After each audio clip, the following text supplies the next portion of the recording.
If you have a credit card in your wallet right now, this video is about you. Think about your last credit card bill for a moment. You opened it, your eyes went straight to that big number. Total balance. It probably felt heavy, stressful. Then you saw a smaller number. Minimum payment due. That number felt safer, easier. You paid it, and for a moment, you felt responsible. You did what the bank asked. But what if I told you this? That minimum payment is not designed to help you get out of debt. It's designed to keep you in debt for years. Right now, millions of Americans are trapped in a debt system they never really agreed to. Most people think the scam is just high prices, late fees, or surprise charges. But the real scam is quieter, hidden inside that tiny phrase, minimum payment due. In this video, I'm going to expose the big credit card scam almost everyone missed, show you exactly how the minimum payment trap really works, explain why your balance barely moves even when you do everything right, and then give you simple steps to start escaping. Do not click away. The next few minutes could literally save you years of payments. Once you see how this system is built, you will never look at your credit card the same way again. Let's zoom out for a second. Across the United States, credit card debt is at record highs. We're talking about families, workers, students, retirees, all carrying balances month after month. This is not a small problem. It's a quiet national crisis. And here's the important part. Most of these people are not out buying luxury cars or designer bags. Many of them are just trying to survive. Picture this. A worker uses a credit card for gas and groceries because prices are rising faster than their paycheck. A family swipes a card when the car breaks down because they can't afford a $1,000 repair in cash. A student pays for books, rent, and food with a card, promising themselves they'll figure it out later. On the surface, they all look responsible. They make their payments on time. They avoid late fees. Their banking app shows a friendly green checkmark. Payment received. But if you look closer, something is wrong. Month after month, they send money to the bank, and the balance barely moves. It feels like running on a treadmill. You're sweating, you're tired, you're doing the work, but you're not getting anywhere. The system calls this revolving credit. It sounds harmless, flexible, modern.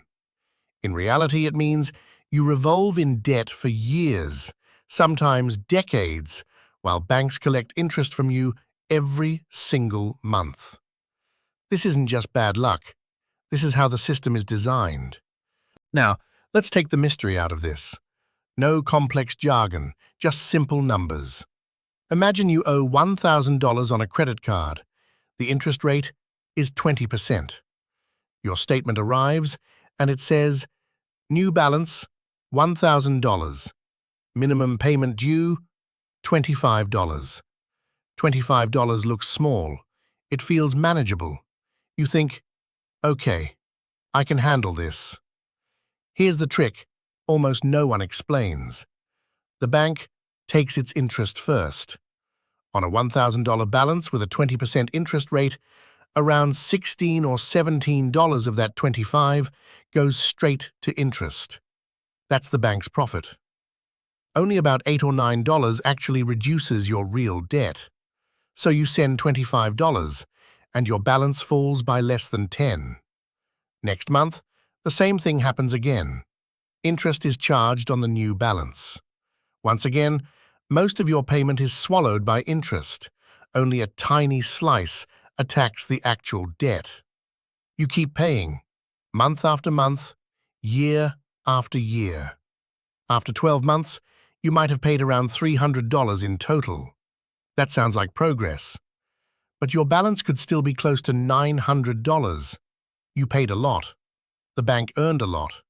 Your debt barely moved. Now let's make this more real. Imagine you have 3 cards, not just one. A lot of people do. Maybe a store card, a bank card, and a rewards card. Each has its own balance, its own interest rate, its own minimum payment. You pay the minimum on all 3. Maybe that's $50 on one, $60 on another, $40 on the third. That's $150 leaving your pocket every month. It feels like a serious effort, but most of that money is just feeding interest. The principal, the real debt underneath, refuses to die. It shrinks, but painfully slowly. This is the heart of the trap. You are paying. You are trying. The system is built so that your effort mostly feeds profit, not progress. This is not just a math issue, this is a business model. The credit card industry is one of the most profitable parts of the entire financial system. Every year, these companies collect tens of billions of dollars in interest and fees. That money doesn't appear from nowhere. It comes from ordinary people stuck in long-term debt. To keep this machine running, credit card companies use psychology. They don't lead with, "We'll keep you in debt for 10 to 20 years. Instead, they talk about rewards points, air miles, and cash back. They highlight the perks, travel benefits, special access, exclusive offers. They send you shiny letters saying, "Good news! We've increased your credit limit." It feels like a compliment, like you've been promoted. In reality, it just means you can go deeper into debt. They use soft, friendly language. Minimum due instead of, "This tiny amount will keep you in debt for years." Flexible payments instead of, "We profit more when you don't pay in full." And here's another part of the problem. Most schools never teach real money skills. You might learn complicated math or advanced science, but almost no one sits you down and says, "Here is how a credit card bill works. Here is what happens when you only pay the minimum. Here is how much extra you'll pay if you keep a balance for years." So, you enter adulthood with a powerful financial tool in your hand, and almost no training on how dangerous it can be when misused. You think you're managing your money, but in reality, the system is managing you. Now, let's talk about how this feels.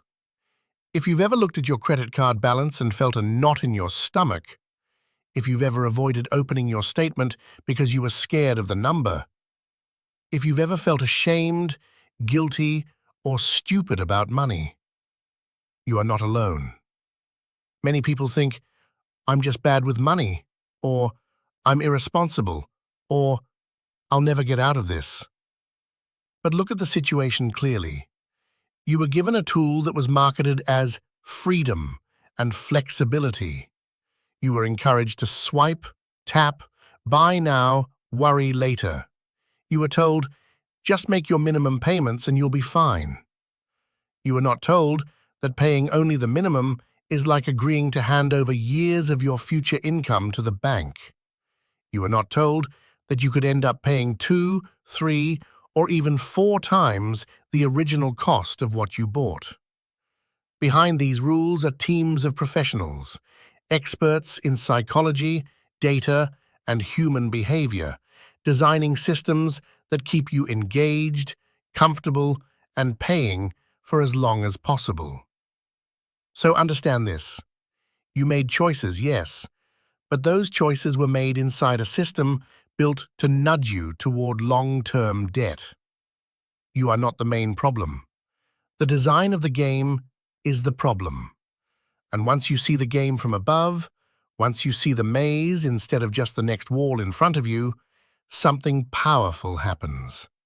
You stop blaming yourself, and you start changing your strategy. Now let's talk about what you can actually do. Not theory, not magic. Real, simple steps. Step 1. Stop relying on the minimum payment.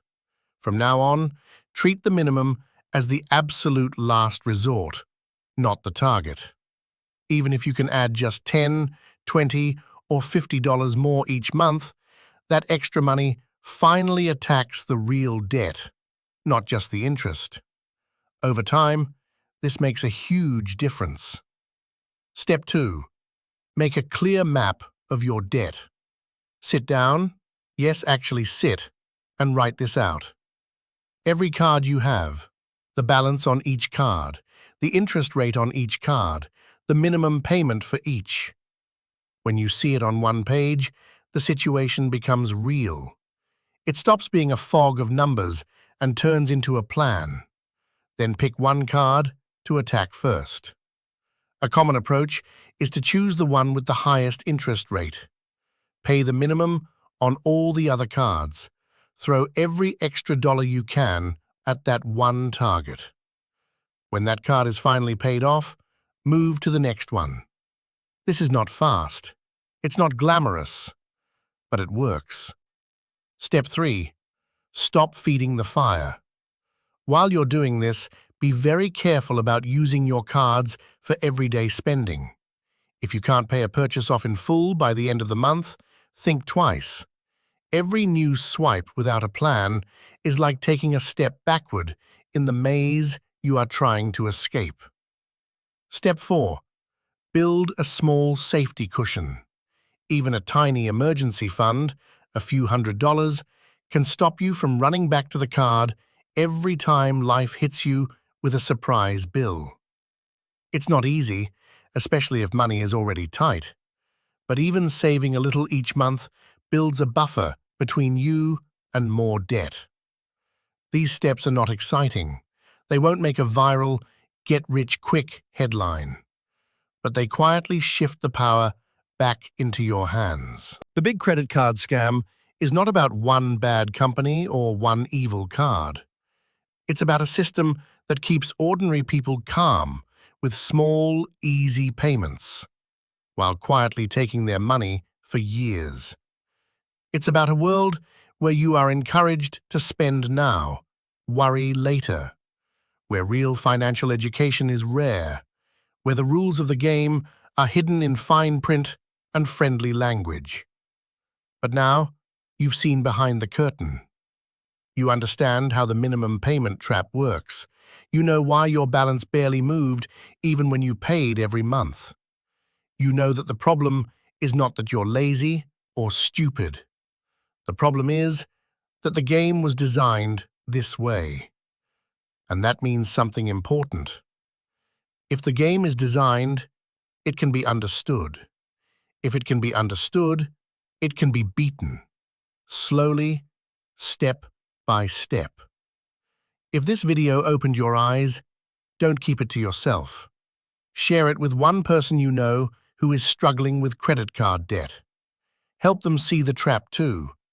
Hit like so more people can find this information. Subscribe if you want more videos that expose how money, power, and the financial system really work, and how you can protect yourself. In the next video, we're going even deeper into the system. We'll look at how banks create money from almost nothing, and how that invisible process connects directly to your debt and your daily life. The system is powerful, but once you understand it, you become powerful too. This is Financial Exposed, and this is just the beginning.